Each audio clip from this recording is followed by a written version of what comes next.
24 and Help Talk with me, Dr. LL, and my wonderful guest, Tabatha Barron, who also serves on the advisory board of Helpopedia, which is a youth and parent and community development nonprofit that we run together. So let's focus here on what the topic of this show is for Help Talk. It's all about how are we keeping our kids safe? You can't go a day or two without some horrific headline about gun violence or attempted kidnapping or something awful and horrendous when it comes to how we're taking care of our kids. And Tabatha has developed a really innovative solution to do that. So let me introduce Tabatha. Hi, Tabatha. Hi, Laurelyn, or Dr. LL, my friend. Well, yes, but we're friends, so you can call me Tabatha. Here we go. It's all good. And first of all, let's start with where you are live streaming from. You're all bundled up warm. I know there's storms coming, but you are down south from me.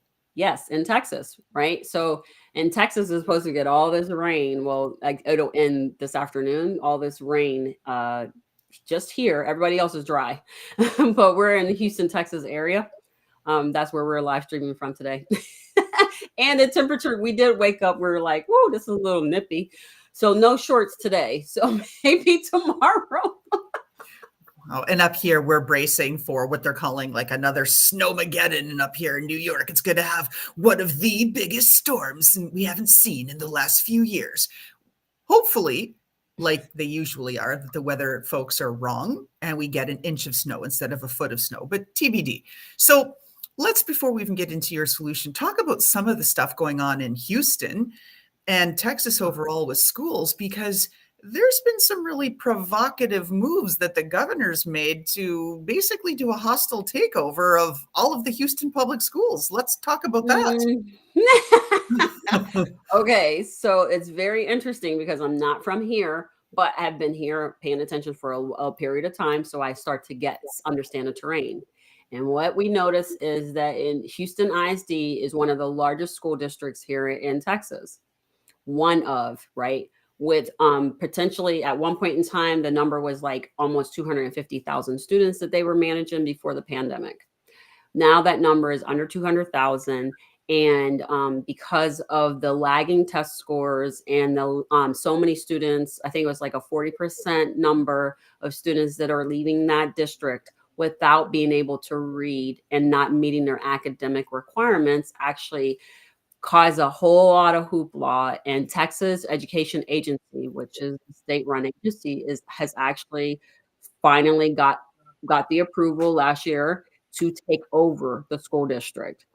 Now, I know a lot of people are upset about it. How dare you come in and take our classes and make these changes and make these teachers prove that they have to be here.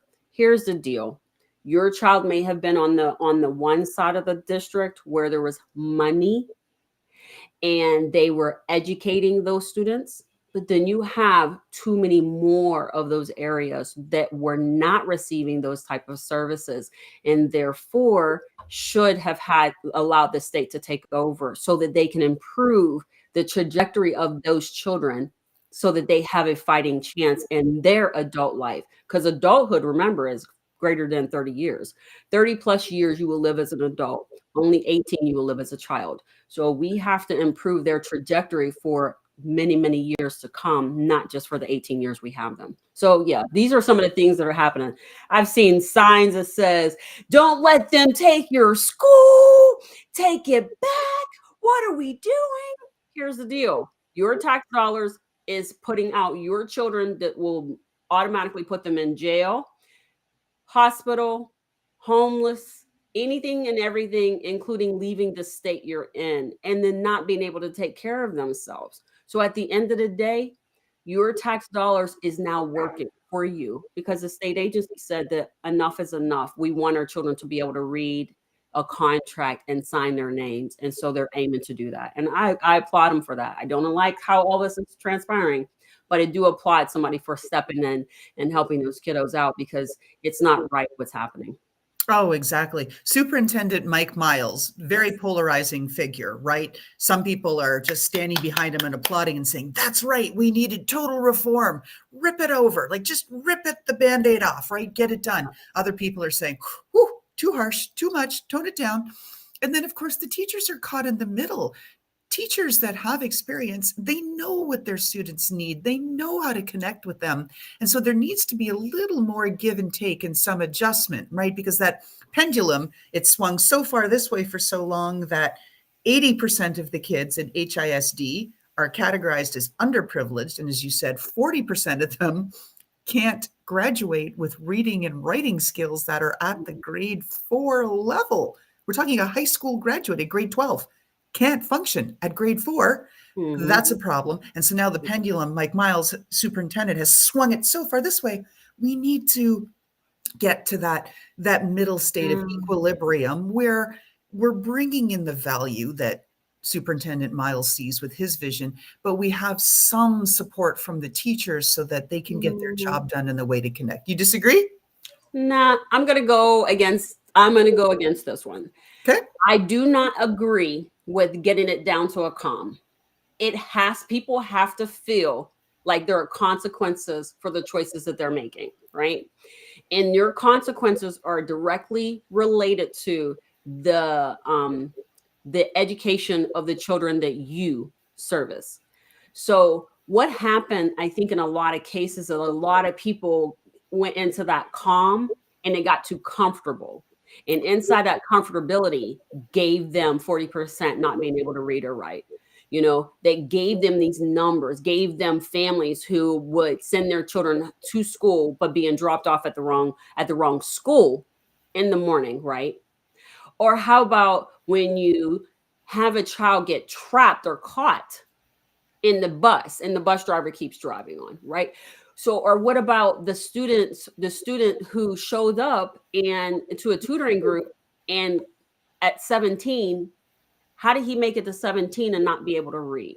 So my thing is that when we are so calm and when people in those positions feel so comfortable, that's where all of this is able to fester.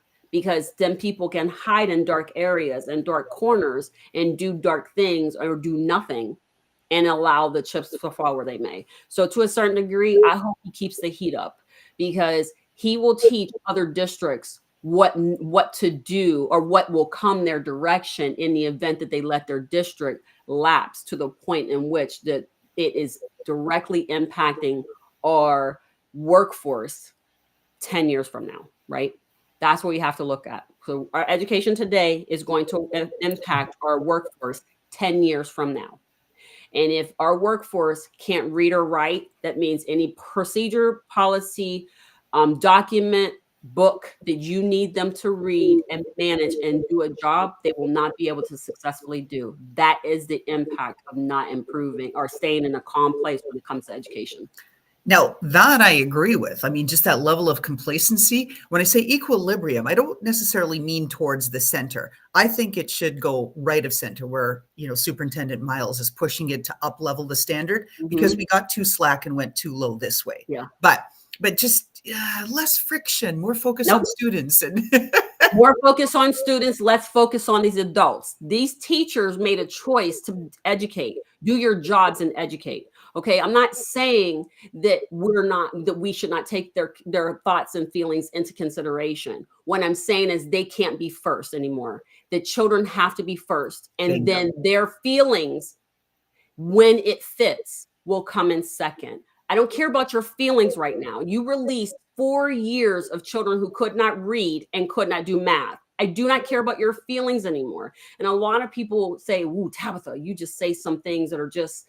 Here's the thing. I will stand on my square on what I say. If you're doing your job, I will get behind you and I will push all for the greater good that you have. But if you're not doing your job, I will stand there and look at you and ask, what is it that you need in order to improve what you're doing today? And that's what it's about, right? Right. And the teachers need the backing and support of their administration, because I've seen the parents come like full on, right? The helicopter parent. How dare you fail my kid? My kid's good enough. Give my kid an A-. And then you're sitting there going, but it's an F grade because they didn't really deliver anything I asked for. That doesn't deserve an A. So the teachers need the backing and the support of the administration to stand in as that buffer with the parents to say, this is the standard, your child did not meet the standard. And so let's loop back at some other things that you said, which are really interesting and provocative on the whole topic of keeping kids safe. How many times, and you had shared the statistic with me before, terrifying, that kids are being dropped off at the wrong school, the wrong stop, not picked up, left behind. Talk to us about those statistics because they are mind-blowing. 2 students every single school day, right? It doesn't matter. And people say this stuff all the time. They say, oh, well, I give my child a cell phone. 5-year-olds, I'm going to tell you what they're going to do with that phone. First of all, it's going to get taken by the school because they are focused on the games that they're playing and the phone and the fun that exists in the phone. So that's one. So you got 5-year-olds who shouldn't be provided a phone because it's going to die. You're not going to be able to track once the phone's dead. And who wants to follow behind a bus that the child's on the wrong bus, but you can't do anything about it. So why not put something in place that prevents it from even happening? And then that way you don't have to trace, follow, or track or be screaming at anybody about the fact that they made a decision and now your child is in a situation where one of them would be like, whoa, this was such an adventure, this is awesome. And then other ones are like, I want my mommy. But at the end of the day, we still have to manage that. So you got 2 every day, every school. Here's the thing, it's not just on school buses.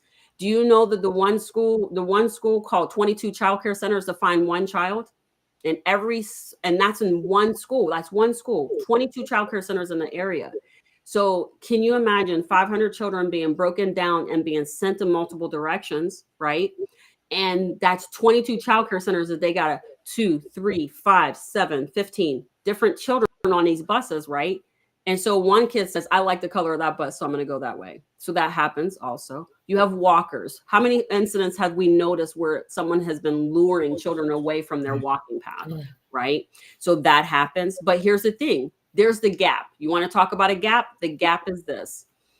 When the doors open and the school says we're done for the day and the children run out the schools, we'll just say 75. There's 125 children on one side of the school, one of the schools we work with, right? So they open up the door, everybody runs out. 125 students go out the door and they're all walking home. Parents have no clue. Parents know school ends at 3:25, but they don't know when they open the door to release the children. That is the difference. So school leaves at 3:25, they start their stopwatch, right? 3:25, 3:45 comes around and the child's still not there. It's a 10-minute walk. What happened?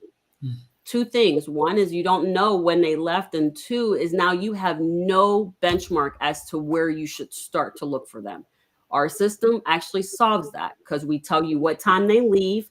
That means you set your stopwatch and now 10 minutes is up. By minute 12, you should be walking towards them. You're going to figure out whether or not they're being bullied. You're going to figure out whether they're the bully. You're going to figure out whether they went the wrong direction. Did they get lost or did they get picked up? 10 minutes is so much better than the 50 minutes it takes you to figure out that, oh my gosh, I got to call the police because now my child is gone. You know where you can be in 50 minutes? Think about that. 50 minutes, 50. How far did you get away from the school by that point? So these are all the things that we do and work with. And this stuff happens all the time. And I remember talking to a principal and I said, she's like, we don't have this problem. And I said, cool, can I ask you a question? And she said, yes. And I says, so do you not have the problem because you didn't have the problem? Or do you not realize you had the problem because your teaching staff did not tell you that they had the problem and they solved it before turning it over to you? And she said, oh my gosh. And I said, yes, because it found out that if the dismissal team can solve the problem before anybody recognizes the problem is a problem, they never turn in the report. So your children are misplaced and placed in different areas during dismissal. And this happens regularly. The difference is who catches it and when do they catch it? Do they catch it before the parent realizes the child has been misplaced or after? That's the difference in what we offer for the schools and what is happening as far as reporting.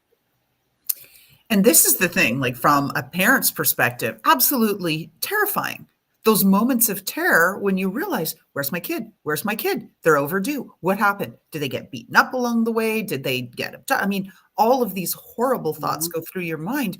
Why put yourself through that as the parent, right? Yes. Just have this lovely, simple tracking device that says, oh, Jimmy got, a ride with Mrs. Smith. Yeah. Great. Now you know Jimmy's in the car with Mrs. Smith. Perfect. Perfect. That works out a ton, and it's so much easier, and it opens up the level of communication. So let's circle back to your helicopter parenting. Excuse me. Circle back to your helicopter parenting. I love that. I love the fact that you said that. Do you know why? Because it happens in more than one area. Yeah. So everybody talks about the helicopter parent. We never ask why the parents behave that way. No one responds for no reason unless they're just a psychopath, right? So parents respond to whatever has happened. So it's normally, if you fail my child, I'm coming to you to ask why. And then I'm going to scream and yell at you because I don't believe my child should deserve that F, right? But then another helicopter parent is saying, I told you to send my child home through this childcare center, and you chose to send them home walking. Why? So there's things that happen. There's things that happen that actually encourage, or it causes the parents to respond as that helicopter parent. So I just believe that all of this can be solved through communication. And that is the one thing that our businesses has built the foundation of: communication. If we cannot effectively communicate to you, how are you going to be able to effectively communicate with the child or the parents? So that's where once we have good communication, all this stuff will kind of go away. And as you know, I am deeply involved in soft skills, right? It is the cornerstone of my business as Steeris, but that's one of the principal skills within the soft skill collection, right? Communication. If you can explain what you need or what you're doing and connect with somebody through that communique, however it's delivered, then the odds of friction or negative outputs after are greatly diminished. And so having that app to say like, oh, hey, teacher, hey, recess teacher, person coordinating on the bus, why did you put my kid on that other bus or do this? Well, they can say, well, the kid wanted to go there and be with their friends and all that. And she's like, it's here. It's here. This is the rule, right? Mm-hmm. It's clear. My child gets on bus ABC at 3:26 p.m. every day. That's correct. And then even too, we learned that with our software, you're able to start to identify, the school is able to start identifying when these buses are truly showing up. Because sometimes you have a school I've heard multiple parents say that the bus is late.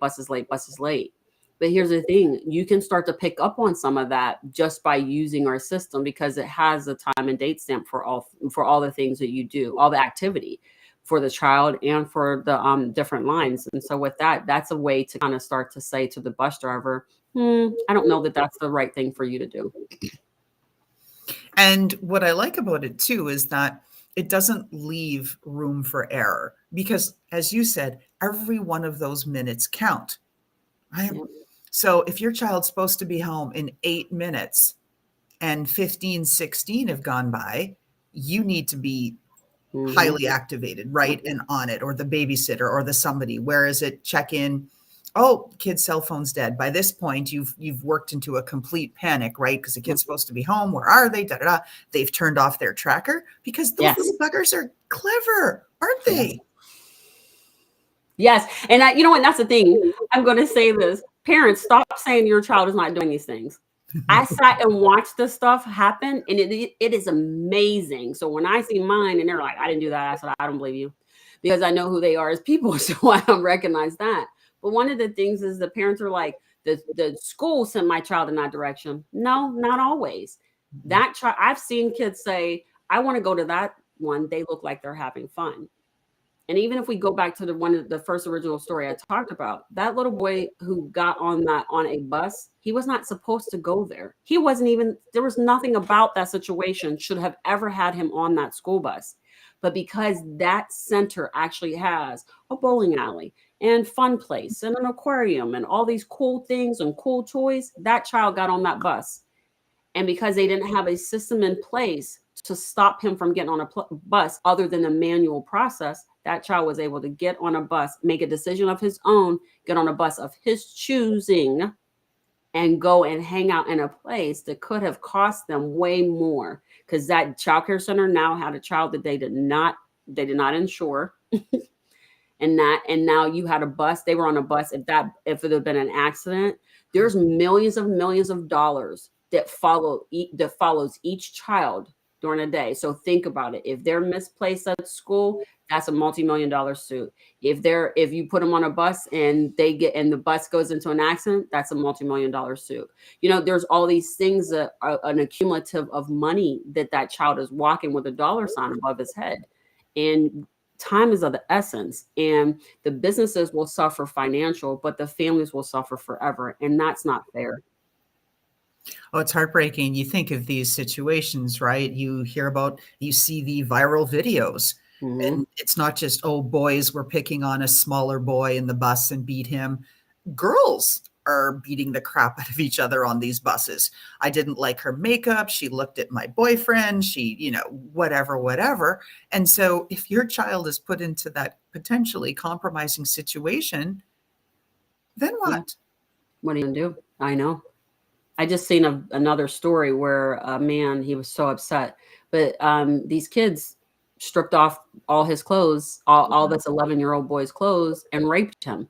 So this stuff has got to stop. That's why I said I don't care about the adults' feelings anymore. It's not about you. Your life is on its way, but we've got to get. But we're at these from age 14 to about 18. We got the jumper cables on these children's lives. We're always trying to jumpstart them into another square to get them moving. But what type of example are we setting for them when people are able to do those things and get away with that type of harm, all because the systems don't that we care more about the adult's feelings than we care about the child's safety and well-being. That's my problem. And it has to be at the safety of the child, and the spotlight needs to be on the child, because if you look at the statistics, kids are in two paths. One, they've given up. They don't think anything can be done. Yep. Or two, they're so anxious and afraid. I mean, there's this whole school resistance phenomenon. There are 7 million kids in the United States this year that should be in school that are not.